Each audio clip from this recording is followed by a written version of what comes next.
What's up YouTube, it's Louis here. I hope you're all well. I hope you guys enjoyed yesterday's update. We're just going to remind you of what we were talking about in yesterday's update. We basically saw this channel and yeah, we noticed that every time it goes above the channel, it ends up going in a bear market, which basically means hit the bottom end of this channel. So every time you go above it, you come back under, hit it as resistance, you go to the bottom of this channel. Every time you fall out of this channel to the downside, you come back in, you find support and you go to the top. And once you get to the top, if you go above the channel, you come back under, hit it as resistance and you go to the lower band. Every single time it's the same thing. Here you hit the resistance and came to the lower band. Here you fell out of the band, you came back in very quickly, held it as support, you hit the top of the band. When you went on the upside, when you've like fallen out of it or gone above it and come back in, you hit it as resistance and went to the lower band.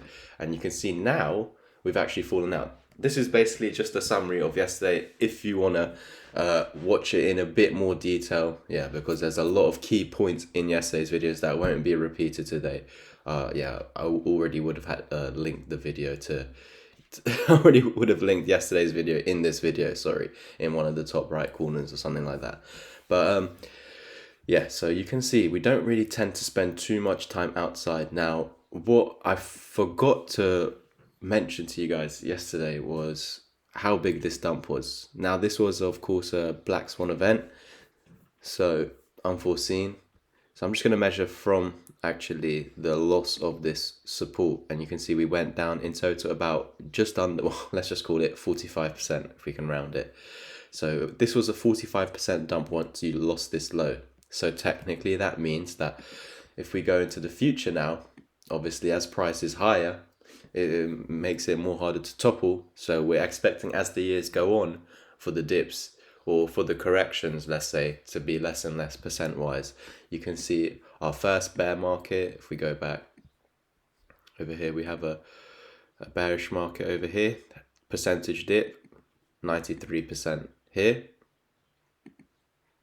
86%. So you can see as the years are going on, the bear marks are getting shorter and shorter percentage wise. So it was 90 something, 86, 83. This one here, this was a bit different because it was a Black Swan event, 70%. But you can see they're getting less and less and less. So with this loss of support, I'm anticipating that this time round it will be less. It could be exactly the same though. So we'll get ready for that.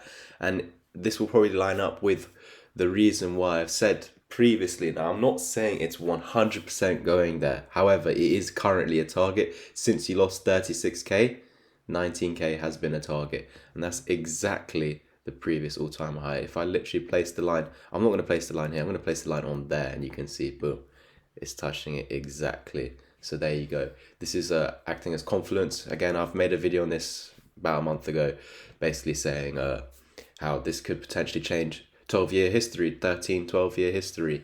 So, of course, there's always going to be a first time for something, you know, like this Black Swan event. No one was expecting this. So, just because something hasn't happened before doesn't mean it never ever will, because, of course, new things will always happen.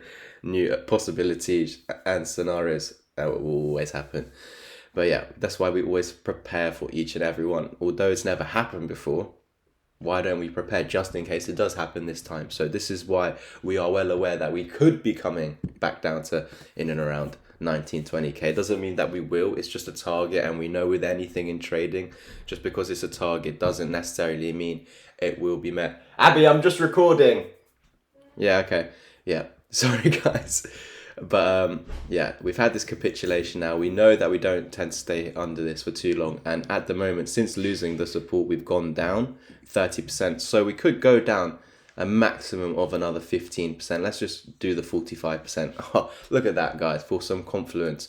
Not only did we have a target from here, from this high to this low, you could call this an M pattern technically, guys. So you come up here just like that, and you have another M like that. It's a really ugly one, but it's still an M.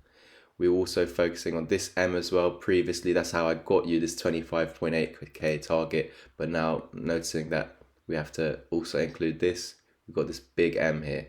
And yeah, that target is back down at the previous all-time high. Just because it's a target doesn't mean it'll be met. How do you invalidate a target? Reclaim that level, reclaim 33 to 36k, and you won't see further downside until then there's that potential you will see further downside. The only thing stopping you from seeing this downside at the moment is, of course, this area of support, this key macro level of support. It's okay to go below as long as we come back up and hold it as support. That's what we've seen exactly right there. We fell below to hit the 200 EMA to reset this market, and this is always the best buying opportunity. Always, this white line over here is always the best buying opportunity. Does it mean you're going to make money next month? Does it mean we're in a bull market next month? Absolutely not. We could be down here for 6 months plus at this white 200 EMA. And this is what I told you last month. I keep telling you, back in May, add 6 months to this, add 6 months, add 6 months.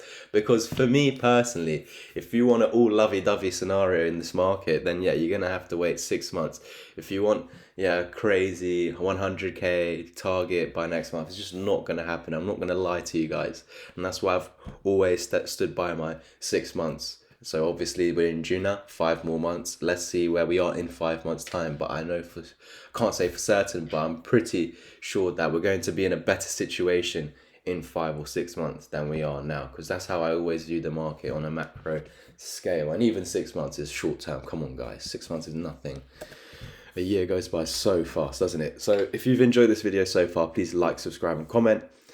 Go check out the memberships if you're interested. Send in a super thanks if you want. That'd be greatly appreciated. So motivating. And yeah, we've got the education available. I want to also ask you guys, if I were to make a website, I'm in the process of making one, but I don't know if it's worth it or not, because obviously I have to pay for it, but to keep it running. But yeah, would you guys buy the course or buy the mentorship without previously talking to me? Because if you would not do that, if you would not just go on my website and buy it, then there's no point in me making the website.